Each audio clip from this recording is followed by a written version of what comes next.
We find it extremely common when working with various aviation organizations that the flight manuals attached to the airframes we instruct in are updated incorrectly. This can bring up questions of airworthiness of the helicopter if for one reason or another the helicopter is inspected by the aviation authorities. Now, having said that, I do not find it surprising that the manuals can be in disarray, considering that the customers provide very little guidance on the update process to their flight manuals. So today, let's update an Airbus EC130-T2 flight manual together. This update process will be identical for any Airbus model that has a certificated date after about the year 2000. Before we update the manual, let's review the manual's makeup and contents. The approved section of the Rotorcraft flight manual is technically only approved in the European Union. The Flight Manual Appendix 1.2 certifies that flight manual within the country that the helicopter is registered in. If there were any differences for that country's flight manual, it would be stated in the appendix. Now, the problem with the appendix is there is no proper placement of it. There is an appendix tab, but that's for non-approved appendixes. The approved appendix doesn't have a tab provided by the manufacturer, so most people put it on top of the flight manual.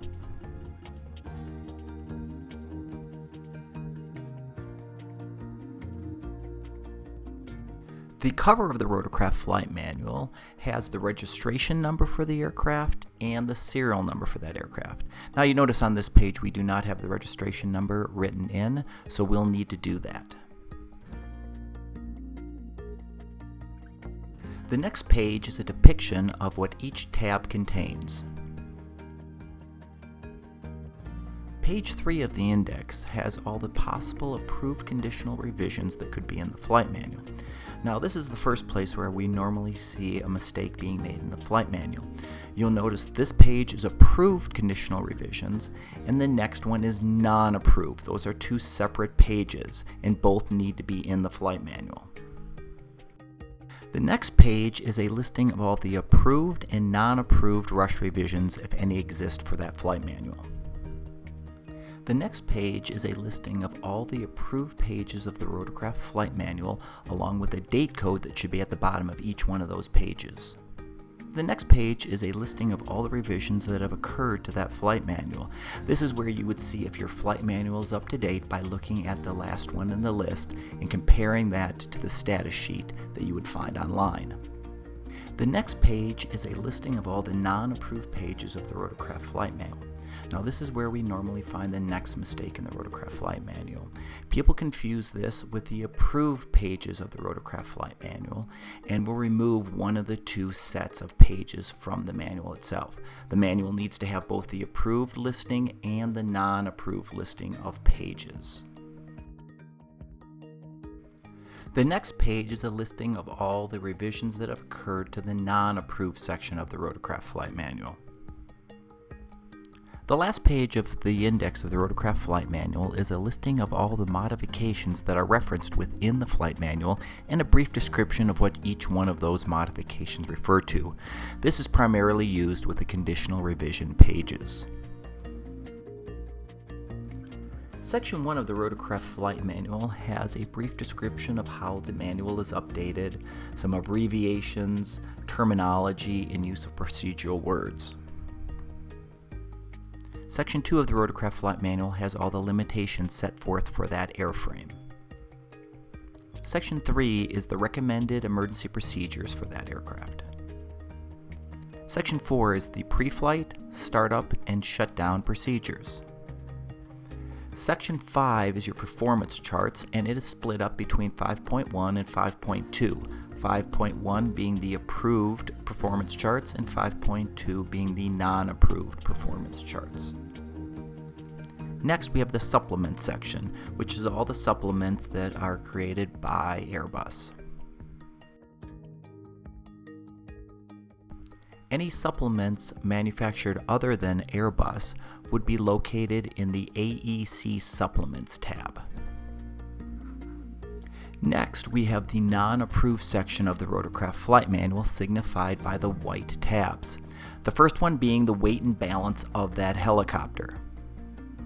Section 6 is weight and balance, or how to do the weight and balance in the helicopter. Section 7 is a brief systems description for each one of the systems on the helicopter. Section 8 is servicing for the helicopter and the test sheets on how to bring a helicopter back into airworthiness status after a maintenance event. Section 9 is operational information on optional pieces of equipment that could be on the helicopter. Tabs 10 and 11, if installed in the Rotorcraft flight manual, are empty. Next, we have our non-approved appendixes.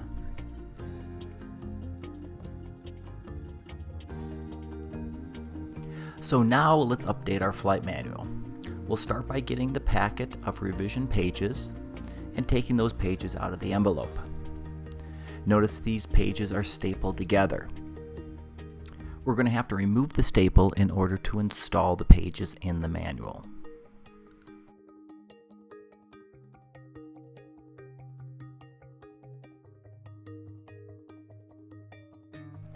The reference guide can be read, then discarded.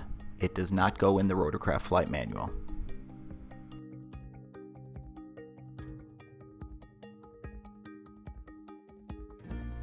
We will now go page by page, replacing the page that's in the flight manual with the new page from the packet. The old page we're going to discard.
And our flight manual is now up to date.